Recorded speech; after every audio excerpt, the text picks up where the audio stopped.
Hi friends, welcome back to value investing. India Mart Intermesh limited ये share क्यों गिर रहा है, इसके पीछे का रीज़न क्या है उसको देखेंगे। साथ ही में क्या इसको करंट मार्केट प्राइस पे एक्यूमुलेट करना चाहिए या फिर इसमें वेट करना चाहिए या फिर इसमें इन्वेस्टमेंट ही नहीं करना चाहिए, ऐसे दो तीन यहाँ पे डिस्कशन करेंगे। आज का अगर आप इसका वाला ट्रेडिंग प्राइस देखेंगे तो वो 4490 निकल के आ रहा है, लगभग अपने ओपनिंग प्राइस से 10% डाउन है। किसी भी कंपनी में सबसे ज़्यादा जो रेवेन्यू कंट्रीब्यूट होता है वो उनके वाले जो स्टैंड अलोन नंबर होते हैं उससे होता है, और उसके बाद जो भी मतलब उनकी सब्सिडरीज है वहाँ से अमाउंट ऐड होता है। तो मेजर रेवेन्यू जो है वो कंपनी का जो मेन बिजनेस है वहीं से आता है। तो यहाँ पे अगर हम लोग दिसंबर क्वार्टर का अगर ये रेवेन्यू देखें इनका तो 187 करोड़ का आ रहा है। लगभग अगर हम लोग लास्ट के 5 क्वार्टर्स देखें तो उसमें ये रेवेन्यूज जो है लगभग हमें सेम रेंज में दिख रहा है, 180 के रेंज में। ठीक है, यहाँ पे इनका ओपीएम भी जो है जहाँ तक ये मैक्सिमम यूटिलाइज कर सकते थे 50% तक, वो भी इन्होंने यूटिलाइज कर लिया। यानी इससे बेटरमेंट करने का चांसेस थोड़ा सा कम है। ठीक है, मतलब एक बोल सकते हैं कि सैचुरेशन लेवल की तरफ ओपीएम जाता हुआ दिख रहा है। हो सकता है हार्डली यहाँ से भी थोड़ा बहुत इंप्रूवमेंट दिखे, लेकिन मैक्सिमम कंडीशन में जो मुझे लग रहा है ओपीएम अभी सैचुरेशन की तरफ जाता हुआ दिखाई दे रहा है। प्रॉफिटेबिलिटी भी देखिए आप तो यहाँ पे प्रॉफिटेबिलिटी भी लगभग मतलब कंसोलिडेट जो रेंज होता है 80 के आसपास हम लोग बोल सकते हैं। एक टाइम पे 91 भी चला गया था जब इसका वाला जो ये है ओपीएम जो है वो 50% आया था, और साथ में यहाँ पे अदर इनकम जो है वो कंट्रीब्यूट हुआ था। ठीक है, और यहाँ पे डाउन हुआ था ताकि ओपीएम जो है माइनर परसेंट में यहाँ पे इंपैक्ट हुआ था, लेकिन अदर इनकम जो है वो कम हुआ था। यहाँ पे अगर बाकी के क्वार्टर के कंपैरिजन में देखें तो यहाँ पे आपके वाले जो प्रॉफिट्स है वो मार्च 2021 में थोड़े से डिप होते हुए दिखाई दे रहे थे। यानी इसमें क्या हो रहा है कि कंपनी का जो बिजनेस है, मेन बिजनेस जहां से कंपनी को मेजर रेवेन्यू आता है, वो एक कंसोलिडेशन रेंज में ऑपरेट कर रहा है, और जो बेटरमेंट का चांसेस था वो भी लगभग कंसोलिडेट हो रहा है। तो इसके वजह से क्या हो रहा है कि अभी हम लोग एक बार कंसोलिडेटेड भी नंबर देखते हैं। यहाँ पे आप देखिए 187 और ये 74 का फिगर। ठीक है,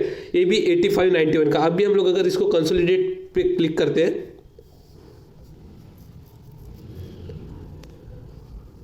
यहाँ पे देख सकते हैं ये वाला 91 का फिगर था, कुछ 80 का था, और ये वाला अभी के लिए कंसोलिडेटेड बेसिस पे 70 दिख रहा है। ठीक है, यानी अगर मैं स्टैंड अलोन का अगर दिखा दूं आपको, देखिए ये वाला जो है ना लगभग उसी रेंज में जो भी फिगर्स वगैरह ना, यानी इनकी जो सब्सिडरीज है वो उतना परफॉर्म नहीं कर पा रही जितना बेटर परफॉर्म करना चाहिए था। और जैसे मैंने बोला कि कंपनी का जो मेन बिजनेस है वही मेजोरिटी ऑफ रेवेन्यू जो है वो जनरेट करता है। यहाँ पे कंपनी ने, इंडिया मार्ट ने काफ़ी कुछ एक्विजिशंस भी किए पास्ट के कुछ टाइम पे, लेकिन अगर आप वो एक्विजिशन का अमाउंट देखेंगे ना तो मेजरली जो छोटी छोटी कंपनीज है ना जो सॉफ्टवेयर बेस्ड सॉल्यूशंस प्रोवाइड करती है ऑनलाइन बिजनेसेस के लिए, उनको एक्वायर किया है, जिनका वाला मतलब एक्विजिशन कॉस्ट 2 करोड़ से लेकर 10-15 करोड़ तक आता है। ठीक है, मैक्सिमम।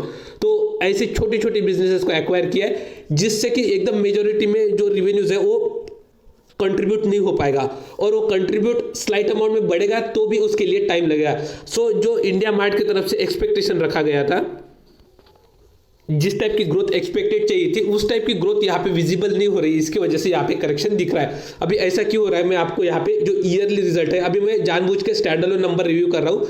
कंसोलिडेट को आप लगे तो देख लेना, मैं स्टैंड अलोन के पॉइंट ऑफ व्यू से क्यों बता रहा हूँ, क्योंकि इंडिया मार्ट का मेजोरिटी ऑफ रेवेन्यू जो है वो स्टैंड अलोन बिजनेस ही आता है। इसीलिए क्या कंसोलिडेटेड नंबर जो है वो रिव्यू करना जो एक्सपेक्टेशन पॉइंट ऑफ व्यू से वो रॉ में तो वो थोड़ा सा सही नहीं लगता है मुझे। ठीक है, यहाँ पे अगर आप देखेंगे तो मार्च 2018 में कंपनी का जो सेल्स था 404 करोड़ का, उसके ऊपर कंपनी लॉस कर रहा था। ठीक है, से मार्च 2019 में क्या हुआ, रेवेन्यू ज्यादा नहीं बढ़े। ठीक है, हम लोग बोल सकते हैं 20% के आसपास की यहाँ पे रेवेन्यू में जंप थी, मतलब रेवेन्यू तो अच्छे थे, लेकिन यहाँ पे प्रॉफिटेबिलिटी देखिए आप, ये लॉस मेकिंग से कंपनी आ गई प्रॉफिट में। तो यहाँ पे थोड़ा सा इन्वेस्टर का माइंडसेट चेंज हो जाता है कि कंपनी अभी प्रॉफिट में आ गई है लॉस से, क्वाइट एक्सपेक्टेड है कि कंपनी यहाँ से अच्छा खासा पिकअप कर सकती है। फिर अगर आप देखेंगे मार्च 2021 में रेवेन्यूज में काफी अच्छा जंप दिखाई दे रहा है। ठीक है, और यहाँ पे प्रॉफिटेबिलिटी में अगर देखेंगे तो आप ऑलमोस्ट 10 टाइम्स के आसपास की जंप यहाँ पे सीधा आपको दिखाई दे रही है। ऐसा क्यों, क्योंकि इनका बिजनेस जो है सॉफ्टवेयर बेसिस पे ज्यादातर चलता है, सब्सक्रिप्शन बेसिस पे चलता है, ताकि ऑनलाइन बायर और ऑनलाइन सेलर इनके साथ जुड़े रहते हैं और वो उनको जो फीस वगैरह रहती है वो पे करते हैं सब्सक्रिप्शन बेसिस पे, और उसके बेसिस पे वो लोग बाय और सेल करते रहते हैं। ठीक है, यहाँ पे मार्च 2020 में इनका रिवेन्यूज वगैरह जो है ना वो काफी बढ़िया तरीके से जंप हुआ। अभी ये जंप क्यों हुआ है, आप अगर सेल्स में देखें तो ठीक ठाक से यहाँ पे जंप दिखाई देता है, आपको लगभग बोल सकते हैं कि 20-25% की जंप है, लेकिन यहाँ पे प्रॉफिट में ऑलमोस्ट 10 टाइम्स की जंप, मतलब 20% की जंप के कंपैरिजन में देखें तो 1000% की जंप, ये काफ़ी ऑसम नंबर है। ऐसा क्यों हुआ है? क्योंकि इन्होंने जो ओपीएम है यानी इनके एक्सपेंसेस वगैरह है वो प्रॉपरली मैनेज किए हैं रिवेन्यूज़ के साथ में, और जो ओपीएम है इनका वाला वो काफ़ी अच्छी तरीके से यहाँ पे ग्रो हुआ है। इसके बेसिस पे यानी सेल्स में भी बढ़ोतरी हुई है, ऑपरेटिंग प्रॉफिट मार्जिन जो है उसमें भी इंप्रूवमेंट हुई है। इसके वजह से जो है ऑपरेटिंग प्रॉफिट इनका वाला बढ़ गया, और जो प्रॉफिट्स थे वो 10 टाइम्स से ग्रो हुए थे। अभी 2021 में क्या हुआ, फिर से आप देख सकते हैं कि यहाँ पे प्रॉफिट सेल्स में जो है उतना इंप्रूवमेंट नहीं है, लेकिन ये ओपीएम बढ़ने की वजह से, ठीक है, प्रॉफिट मार्जिन बढ़ने की वजह से यहाँ पे देख सकते हैं आप प्रॉफिटेबिलिटी में और अच्छा खासा इंप्रूवमेंट देखने के लिए मिला। यानी यहाँ से हम लोग अगर देखें तो लगभग 2 टाइम्स के रेवेन्यू यहाँ पे हम लोग बोल सकते हैं, मतलब ट्वाइस यहाँ पे बढ़ा है। लेकिन करंट सिनारियो में भी क्या हो रहा है, ठीक है, यहाँ पे मतलब इन सालों में तो हमें अच्छा खासा देखने के लिए मिल रहा है। क्यों? क्योंकि ओपीएम में अच्छा खासा इंप्रूवमेंट हुआ है, सेल्स भी अच्छे तरीके से मतलब यहाँ पे 10-20% पे ग्रो हो रहे थे। अभी के लेवल पे अगर देखें आप तो टीटीएम कंसेप्ट वाइज देखें तो अभी एक ही क्वार्टर बचा है, तो उस क्वार्टर के अकॉर्डिंगली ये जो दिखाई दे रहा है नंबर 729 करोड़ का, अगर इसके बेसिस पे देखें तो ऑलमोस्ट ओनली 10% का, यानी जिस कंपनी में सिर्फ हमें वाई ऑन वाई बेसिस पे 10% का ही अगर जंप दिखाई दे रहा है सेल्स के टर्म में, और अगर प्रॉफिट में भी लगभग मान लीजिए 10-15% का ही अगर हमें जंप दिखाई दे रहा है, तो उसमें उस टाइम पे उसका वाला वैल्यूएशन इतना ज़्यादा नहीं रहेगा जैसे कि वो प्रीवियसली ट्रेड कर रहा था। ठीक है, यही एक रीज़न हो रहा है, क्योंकि इसके जो रिवेन्यूज है वो अभी स्टैग्नेंट जैसे हो गए। ऑपरेटिंग लीवरेज जो मैक्सिमम कंपनी जनरेट कर सकती थी वो लास्ट ईयर के सेम, मतलब लास्ट ईयर में ही कंपनी ने ऑलरेडी वो सैचुरेशन लेवल जो है वो अचीव कर लिए। तो यहाँ पे कंपनी अभी मतलब जिस तरीके का एक्सपेक्टेशन थी कि कंपनी एटलीस्ट 30 से लेके 50% ग्रो हो सकती है, तो वो जो एक्सपेक्टेशन है उसमें पानी फिरता हुआ दिखाई दे रहा है। इसके वजह से क्या हुआ है कि ये जो प्रीमियम वैल्यूएशन कंपनी को मिल रहा था, यानी कंपनी 90 से लेके 100 के पीई पे ट्रेड कर रही थी, और ये इस टाइप के बिजनेस है जहाँ पे अगर आप सॉफ्टवेयर बना लेते ना तो मतलब कोई भी प्लेयर यहाँ पे आके पैसा वगैरह कमा सकता है। हाँ, थोड़ा बहुत टाइम लगा, लेकिन ऐसा कुछ एकदम मोनोपोली जैसा इस बिजनेस में नहीं है, ऐसा मुझे यहाँ तक लग रहा है। ठीक है, थोड़ा बहुत है इसमें, ऐसे नहीं है करके, बट वो उस लेवल का नहीं है जिस लेवल का जैसे क्लीन साइंस में है, जैसा आईएक्स में है, जैसा सीडीएसएल में है, जैसा एक तरीके से बोल सकते हैं डिक्सन मार्केट शेयर जो कैप्चर कर रहा है, जैसा एशियन पेंट्स का मार्केट शेयर है। तो उनके जो वैल्यूएशन है ना वो सस्टेनेबल है। इसका जो वैल्यूएशन जो 90 तक चला गया था तो ये बिल्कुल भी यहाँ पे सस्टेनेबल नहीं था, लेकिन ये अभी 40-45 के पी पे अभी ट्रेड कर रहा है, जो कि एक मुझे लगता है रीजनेबल वैल्यूएशन है, या फिर यहाँ से भी थोड़ा सा ये माइनर में करेक्शंस दिखा सकता है। अगर पास्ट के 6 मंथ में कंपनी का परफॉर्मेंस देखें तो ऑलमोस्ट 40% की डीप हमें यहाँ पे दिखाई दे रही है। क्योंकि इनके रिवेन्यूज वगैरह जो है स्टैग्नेंट है, प्रॉफिटेबिलिटी में भी इतना कुछ इंप्रूवमेंट नहीं है। इसकी वजह से यहाँ पे इस शेयर का जो वैल्यूएशन था उसको एक तरीके से बोल सकते कि हम लोगों ने मतलब जो भी प्लेयर्स वगैरह इसमें, क्योंकि सेकंड अगर चांस देखें आप तो एफआई का इनके पास एफआई का काफ़ी ज़्यादा स्टेक है। ठीक है, तो एफआई का जो स्टेक है वो एफआई जब सेलिंग करे तो उसमें इसका नंबर डेफिनेटली लगा होगा, ऐसे मुझे लग रहा है। और आने वाले टाइम पर हो सकता है कि क्वार्टरली जो भी मतलब ये रहता है शेयर होल्डिंग पैटर्न, तो उसमें इसमें हमें एफआई का जो स्टेक है वो कम होता हुआ डेफिनेटली दिखाई देगा। और यहाँ पे भी अगर 1 साल का परफॉर्मेंस देखें तो ऑलमोस्ट 45% का डीप यहाँ पे दिखाई दे रहा है। और अगर हम लोग 5 ईयर्स का देखें तो लगभग यहाँ पे हमें अच्छा खासा प्रॉफिटेबिलिटी दिखाई देगा।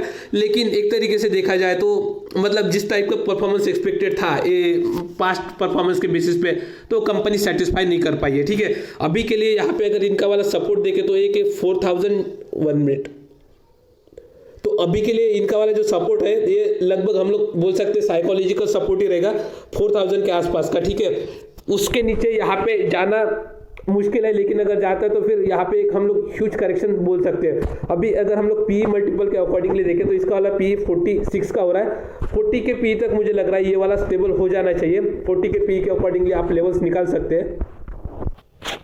तो ईपीएस ऑलमोस्ट इनका वाला निकल के आता है 97 का। ठीक है, इसको 100 का कंसिडर करते हैं हम लोग, और कंपनी का जो वैल्यूएशन है 40 जैसे मैंने बोला था, तो इसके अकॉर्डिंगली अगर हम लोग मल्टीप्लाई करें तो 4000 का रेंज जो है इनके लिए अच्छा रह सकता है। लेकिन आप इसमें अगर इन्वेस्ट करते हैं तो उसी अकॉर्डिंगली इन्वेस्ट करिए जिस तरीके से आप सोच सके कि ठीक है मुझे इसके तरफ से ईयरली में 50-20% के भी अगर रिवेन्यू मिल जाते हैं, 25% के भी, तो भी मैं खुश हो सकता है ये इससे ज़्यादा बना के दे, लेकिन आपको एक्सपेक्टेशन मेरे अकॉर्डिंगली 15 से लेकर 25% का ही रखना चाहिए, ऐसा मेरा पर्सनल बिलीफ है। और इसमें अगर आप अलोकेशन का सोचिए, अगर यहाँ पे कम हो रहा है तो बहुत ज़्यादा अलोकेशन दे दे, तो वैसा नहीं करना है आपको। हार्डली 2 से लेकर 3% आपके पोर्टफोलियो का आप दीजिए। अगर आपके पास अच्छे कंपनी नहीं है, मतलब जो कंसिस्टेंट कंपाउंडर टाइप की कंपनीज है या फिर ग्रोथ ओरिएंटेड कंपनी जिसमें अच्छा खासा एक ग्रोथ मोमेंटम दिखाई दे सकता है, वैसा नहीं है तो सबसे पहले आप उसके ऊपर फोकस करिए इन्वेस्टमेंट का, उसके बाद आप इंडिया मार्ट की तरफ देखिए। अगर आपके पास सरप्लस अमाउंट है तो आप चाहे तो कुछ क्वांटिटी यहाँ पे जैसे थोड़ा थोड़ा डिप मिला आपको, ये 4000 से लेके 4400 के बीच में आप चाहे तो स्लोली एक्यूमुलेट कर सकते हैं, लेकिन इसमें आपका वेटेज ज़्यादा नहीं होना चाहिए, ऐसा पर्सनली मुझे लगता है। आई होप इसके थ्रू आपकी सारी चीज़ें क्लियर हो गई होगी। अगर वीडियो अच्छा लगा है तो वीडियो को लाइक करिए और इस चैनल को सब्सक्राइब करिए। Thanks for watching this video.